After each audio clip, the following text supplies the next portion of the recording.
ওম শান্তি। 30শে আগস্ট 2024 প্রাতঃমুরলী বাপদাদা মধুবন। মিষ্টি বাচ্চারা, তোমাদের খুশি হওয়া উচিত যে দুঃখ হরণকারী বাবা আমাদের সুখধামে নিয়ে যেতে এসেছেন। আমরা স্বর্গের রাজপুত্র রাজকন্যা হতে যাচ্ছি। প্রশ্ন: বাচ্চাদের কোন স্থিতি দেখে বাবা চিন্তান্বিত হন না কেন?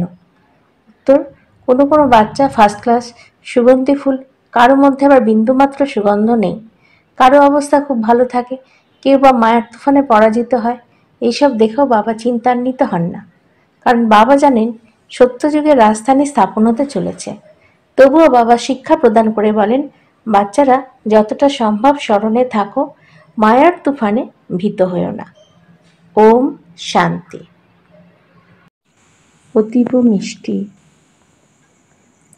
অসীম জগতের পিতা মিষ্টি মিষ্টি বাচ্চাদের বসে বোঝান। এটা তো বুঝেছ, তাই না? অতি মিষ্টি থেকে মিষ্টি বাবা, ওনার কাছ থেকেই স্বর্গের উত্তরাধিকার প্রাপ্ত হয়। এখানে তো বিশালয়ে বসে আছো, কত মিষ্টি বাবা। অন্তরে সেই অপার খুশি থাকা উচিত। বাবা আমাদের অর্ধকল্পের জন্য সুখধামে নিয়ে যান, দুঃখ হরণ করেন। একদিকে তিনি যেমন পিতা, অন্যদিকে শিক্ষক। আমাদের সম্পূর্ণ সৃষ্টি চক্রের রহস্য বুঝিয়ে বলেন, যা আর কেউ ব্যাখ্যা করতে পারে না। এই চক্র কিভাবে, 84 জন্ম কিভাবে অতিক্রান্ত হয়, এই সমস্ত কিছু তিনি খুব সহজভাবে বুঝিয়ে বলেছেন। তারপর সঙ্গে করে নিয়ে যাবেন। এখানে তো থাকা যাবে না, সমস্ত আত্মাদের সাথে করে নিয়ে যাবেন। সময় খুব অল্প, বলা হয় অনেক সময় চলে গেছে, অল্প কিছু অবশিষ্ট আছে। সময় খুব কম, সেই জন্য বারংবার আমাকে স্মরণ করো। তবেই তোমাদের জন্ম জন্মান্তরের পাপের যে বোঝা সঞ্চিত হয়ে আছে তা সমাপ্ত হবে।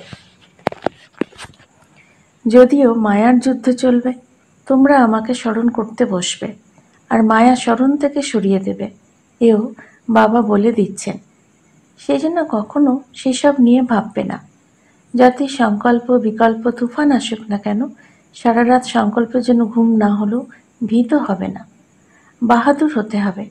বাবা বলেন, এইসব অবশ্যই আসবে, স্বপ্নেও দেখবে, কিন্তু এইসব বিষয়ে ভীত হবে না।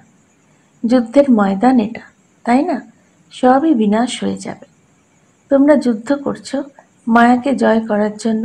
এর মধ্যে নিঃশ্বাস প্রশ্বাস বন্ধ করার ব্যাপার নেই। আত্মা যখন শরীরে থাকে তখন শ্বাস প্রশ্বাস চলে। এর জন্য শ্বাস প্রশ্বাস বন্ধ করার চেষ্টা করা উচিত নয়। হঠযোগ ইত্যাদিতে কত পরিশ্রম করতে হয় বাবার অনুভব আছে। অল্প স্বল্প হঠযোগ শিখেছিলেন, কিন্তু সময়ও তো দরকার, তাই না? যেমন আজকাল তোমরা বাচ্চাদের জন্য বলা হয় জ্ঞান তো অনেক আছে, কিন্তু সময় কোথায়? এত কারখানা আছে, এটা ওটা আছে। বাবা তোমাদের বলেন, মিষ্টি মিষ্টি বাচ্চারা একমাত্র বাবাকে আর চক্রকে স্মরণ করো, তাহলেই হবে। এটা কি খুব কঠিন? সত্যযুগ ত্রেতাতে সনাতন দেবী দেবতা ধর্মের রাজ্য ছিল। তারপর ইসলাম বৌদ্ধ ইত্যাদি ধর্ম বৃদ্ধি পেতে থাকে। ওরা তখন নিজেদের ধর্মকে ভুলে যায়, নিজেদের দেবী দেবতা বলতে পারে না, কেননা অপবিত্র হয়ে পড়ে। দেবতারা তো পবিত্র ছিল। ড্রামার প্ল্যান অনুসারে ওরা তারপর নিজেদের হিন্দু বলে পরিচয় দেয়। বাস্তবে হিন্দু বলে কোনো ধর্ম নেই। হিন্দুস্তান নাম তো পরে এসেছে, প্রকৃত নাম হলো ভারত। বলাও হয়ে থাকে ভারত মাতাদের জয়, হিন্দুস্তান মাতাদের জয় তো বলা হয় না। ভারতেই এই দেবী দেবতাদের রাজ্য ছিল, ভারতেরই মহিমা করা হয়। সুতরাং বাবা বাচ্চাদের বসে শেখান যে বাবাকে কিভাবে স্মরণ করতে হয়। বাবা তো এসেছেনই ঘরে ফিরিয়ে নিয়ে যেতে। কাদের নিয়ে যেতে এসেছেন? আত্মাদের। তোমরা যত বাবাকে স্মরণ করো ততই পবিত্র হয়ে ওঠো। পবিত্র হলে সাজাও পেতে হবে না। যদি সাজা খাও তবে পদও কম হয়ে যাবে। সেই জন্য যত স্মরণ করবে ততই বিকর্ম বিনাশ হতে থাকবে। অনেক বাচ্চা আছে যারা স্মরণ করতে ব্যর্থ হয়, বিরক্ত হয়ে ছেড়ে দেয়। এমনও আছে যুদ্ধ করে না, বোঝে যে রাজধানী স্থাপন হতে চলেছে, অনেকেই অসফল হবে। গরিব প্রজাও তো চাই। যদিও ওখানে কোনো দুঃখ নেই, কিন্তু গরিব আর বিত্তবান প্রতিটি স্তরেই থাকবে। এই হলো কলিযুগ। এখানে গরিব হোক বা বড়লোক হোক, উভয় দুঃখ ভোগ করে থাকে। ওখানে গরিব বড়লোক উভয় সুখে থাকে। ধনী বা দরিদ্র হওয়ার অনুভব থাকলেও দুঃখ লেশমাত্র থাকে না। অবশিষ্ট নম্বর অনুসারে হবে, তাই না? কোনো রোগ থাকবে না, আয়ু বৃদ্ধি হবে। এই দুঃখের ধামকে ভুলে যায়। সত্যযুগে তোমাদের দুঃখের কথা স্মরণে আসবে না। দুঃখধাম আর সুখধামের কথা বাবাই এসে স্মরণ করিয়ে দেন। মানুষ বলে স্বর্গ ছিল, কিন্তু কেমন ছিল, কবে ছিল, কিছুই জানে না। লক্ষ বছর বলার কারণে কারো স্মরণে আসে না। বাবা বলেন কাল তোমাদের সুখ ছিল, কাল আবার সুখ হবে। সুতরাং বাবা এখানে বসে তার ফুলেদের দেখেন। এই আত্মা সুন্দর ফুল ও এইভাবে পুরুষার্থ করে। এই আত্মা স্পর্শবুদ্ধি সম্পন্ন নয়, পাথর বুদ্ধি। বাবার কোনো বিষয়ে চিন্তা থাকে না। তবে হ্যাঁ, তিনি ভাবেন যে বাচ্চারা শীঘ্রই পঠন পাঠন করে বিত্তশালী হয়ে উঠুক, অন্যদেরও পড়াশোনা করাতে হবে। ঈশ্বরীয় সন্তান তো হয়েছে, কিন্তু তাড়াতাড়ি ঈশ্বরীয় পাঠ পড়ে বিচক্ষণ হয়ে উঠুক। কতদূর নিজেরা পড়াশোনা করে অন্যদেরও করাচ্ছে, কতখানি সুগন্ধি ফুল হয়ে উঠছে, এইসব বাবা বসে প্রত্যক্ষ করছেন। কেননা এ হলো চৈতন্য ফুলেদের বাগান। সুগন্ধি ফুলেদের দেখলেই কত খুশির অনুভব হয়। বাচ্চারা নিজেরাও বুঝেছে বাবা স্বর্গের উত্তরাধিকার প্রদান করেন। বাবাকে স্মরণ করতে থাকলে পাপ কাটতে থাকবে, নয়তো সাজা খেয়ে তারপর পথ প্রাপ্ত হবে। একে বলা হয় শাস্তি ভোগের পর ভোজন লাভ। বাবাকে এমনভাবে স্মরণ করো যাতে জন্ম জন্মান্তরের পাপ কেটে যায়। তার সাথে চক্রকেও জানতে হবে। সৃষ্টি চক্র ঘুরতে থাকে, এ কখনোই বন্ধ হয় না। উকুনের মতো চলতে থাকে। উকুন সবচেয়ে ধীরে চলে। এই অনন্ত ড্রামা অতি ধীরে ধীরে চলে, ঘড়ির কাঁটার মতোই টিক টিক করে চলে। ৫,০০০ বছরে প্রতিটি সেকেন্ড, মিনিট কত সময়ের জন্য হয়, তাও বাচ্চারা বের করে পাঠিয়েছে। লক্ষ বছরের বিষয় হলে কেউই এর হিসাব বের করতে পারত না। এখানে বাবার বাচ্চারা বসে আছে, বাবা প্রত্যেককে বসে বসে দেখছেন। এই বাচ্চারা কতটা বাবাকে স্মরণ করে, কতটা জ্ঞান ধারণ করেছে, অন্যদেরও কতটা বোঝাতে পারছে। খুব সহজ বিষয়, শুধু বাবার পরিচয় দিতে হবে।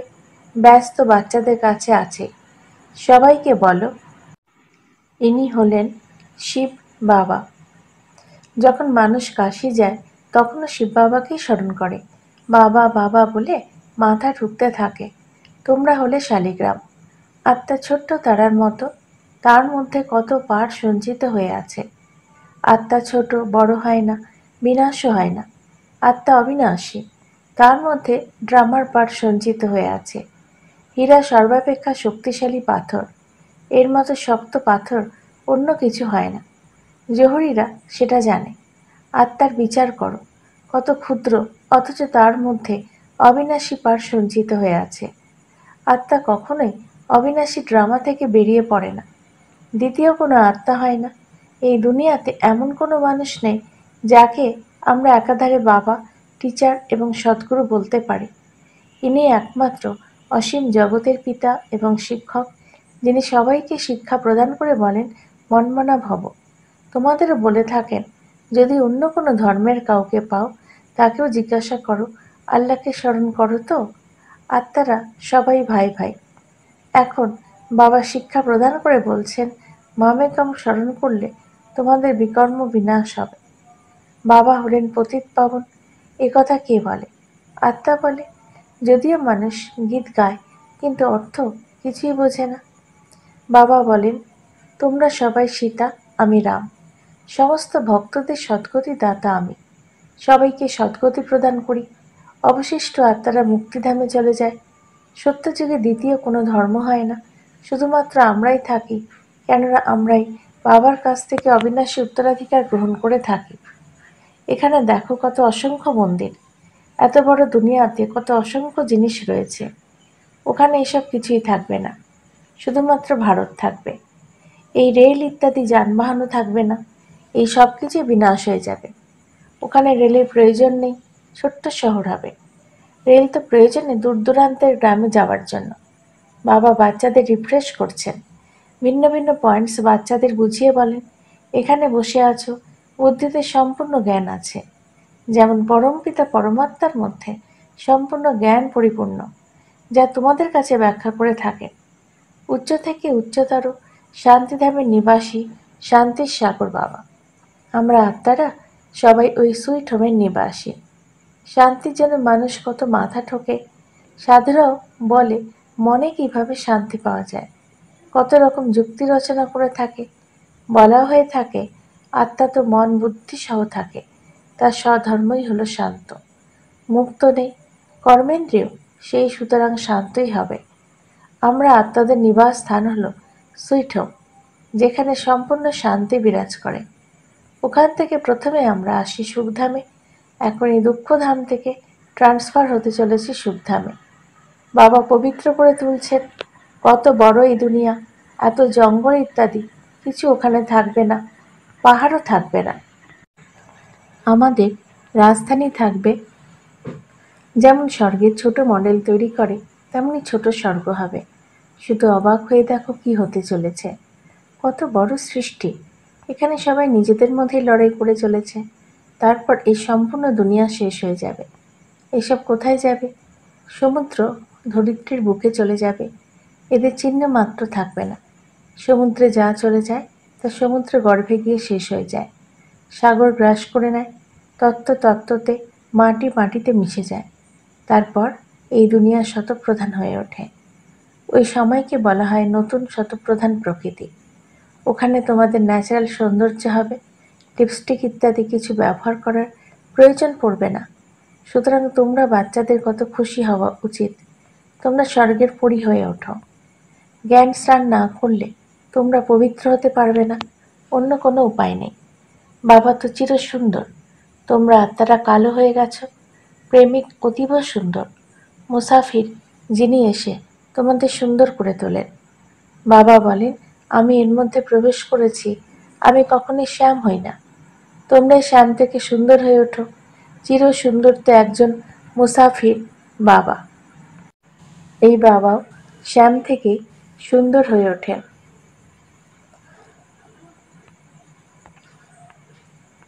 বাবা তোমাদের সবাইকে সাথে করে নিয়ে যান।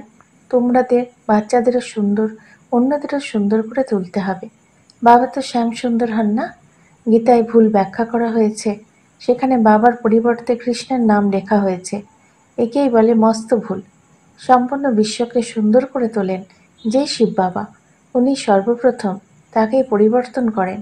তিনি স্বর্গের প্রথম সুন্দর, তারই নাম গীতায় লিখিত হয়েছে। এই বিষয়ে কেউ কিছু জানে না। ভারত আবার সুন্দর হবে। ওরা তো ভাবে 40,000 বছর পরে আবার স্বর্গ হবে, আর তোমরা বলতে পারছো সম্পূর্ণ কল্প 5,000 বছরে। সুতরাং বাবা এসে আত্মাদের সাথে কথা বলেন। উনি বলেন, আমি অর্ধকল্পের জন্য প্রেমিক হয়ে আসি। তোমরা আমাকে আহ্বান করে বলেছ, হে পতিত পাবন এসো, এসে আমাদের আত্মাদের প্রেমিকাদের পবিত্র করে তোলো। সুতরাং ওনার শ্রীমতে চলা উচিত, মেহনত করা উচিত। বাবা এমন বলেন না যে তোমরা কাজকর্ম করো না, কখনোই বলেন না। সব কিছু করতে হবে। গৃহস্থ পরিবারের থেকে সন্তান এবং পরিবারের সবার প্রতি দায়িত্ব পালন করে নিজেকে আত্মা মনে করে আমাকে স্মরণ করো, কেননা আমি পতিত পাবন। সন্তানের দায়িত্ব পালন করো, কিন্তু আরও সন্তানের জন্ম দিও না, নয়তো সেসব স্মরণে আসবে। পরিবারের সবাই থাকতেও তাদের ভুলে যেতে হবে। যা কিছু তোমরা দেখছ সব শেষ হয়ে যাবে, শরীরও শেষ হয়ে যাবে। বাবার স্মরণে আত্মা পবিত্র হয়ে যাবে, আবার নতুন শরীর প্রাপ্ত করবে। এই হলো অসীম জাগতিক সন্ন্যাস। বাবা নতুন ঘর নির্মাণ করছেন। সুতরাং এই পুরনো ঘর থেকে মন সরে যায়। স্বর্গে কি নেই, অপার সুখ সেখানে। স্বর্গ তো এখানেই হবে। দিলবাড়া মন্দির হলো সেই স্মারক চিহ্ন, যার নিচে বসেই তোমরা তপস্যা করছো। স্বর্গ কোথায় দেখাবে? ওরা ছাদের সিলিংয়ের উপরে স্বর্গ দেখিয়েছে। নিচে তোমরা বসে রাজযোগ তপস্যা করছো, উপরে তোমরা রাজত্ব করছো। কত সুন্দর ওই মন্দির। উপরে অচল ঘর, সেখানে সোনার মূর্তি এবং সর্বোচ্চ স্থানে গুরু শিখরকে দেখানো হয়েছে। গুরু সর্বোচ্চ শিখরে বসে আছেন। উচ্চ থেকে উচ্চতর হলেন সদ্গুরু। মাঝখানে ওরা স্বর্গকে দেখিয়েছে। সুতরাং এই দিলবাড়া মন্দির সম্পূর্ণ স্মৃতি বহন করে চলেছে। তোমরা রাজযোগ শিখছ, তারপর স্বর্গ ওখানে নির্মাণ হবে। ওখানে দেবতারা ছিল, তাই না? তাদের জন্যই এখন পবিত্র দুনিয়া নির্মাণ হচ্ছে। আচ্ছা, মিষ্টি মিষ্টি হারানিধি বাচ্চাদের প্রতি মাতা পিতা বাপদাদার স্মরণে স্নেহ সুমন আর সুপ্রভাত। আত্মাদের পিতা তার আত্মারূপী বাচ্চাদেরকে জানাচ্ছেন নমস্কার। আমাদেরও বাপদাদাকে ধন্যবাদ, নমস্কার। ধারণার জন্য মুখ্য সার ১, এই চোখ দিয়ে সব কিছু দেখেও সব ভুলে যাওয়া অভ্যাস করতে হবে। পুরনো গৃহ থেকে, দুনিয়া থেকে মনকে সরিয়ে নিতে হবে। নতুন গৃহকে স্মরণ করতে হবে। ২, জ্ঞান স্নান করে সুন্দর রাজপুত্র রাজকন্যা হয়ে উঠতে হবে। যেমন বাবা সুন্দর গৌরকান্ত পথিক, তেমনি তার স্মরণে আত্মাকে শ্যাম থেকে সুন্দর হতে হবে। মায়ার যুদ্ধে ভীত হওয়া উচিত নয়, বিজয়ী হয়ে দেখাতে হবে। বরদান: মহাদানী হয়ে উদার হৃদয়ে খুশির খাজানা বিতরণকারী মাস্টার করুণাময় ভব। সাধারণ মানুষ অল্প সময়ের খুশি প্রাপ্ত করার জন্য কত সময় বা ধন খরচ করে, তবুও সত্যিকারের খুশি প্রাপ্ত হয় না। এই রকম সময় তোমাদেরকে অর্থাৎ আত্মাদেরকে মহাদানী হয়ে বড় হৃদয়ের সাথে খুশির দান দিতে হবে। এর জন্য করুণাময়ের গুণ ইমার্জ করো। তোমাদের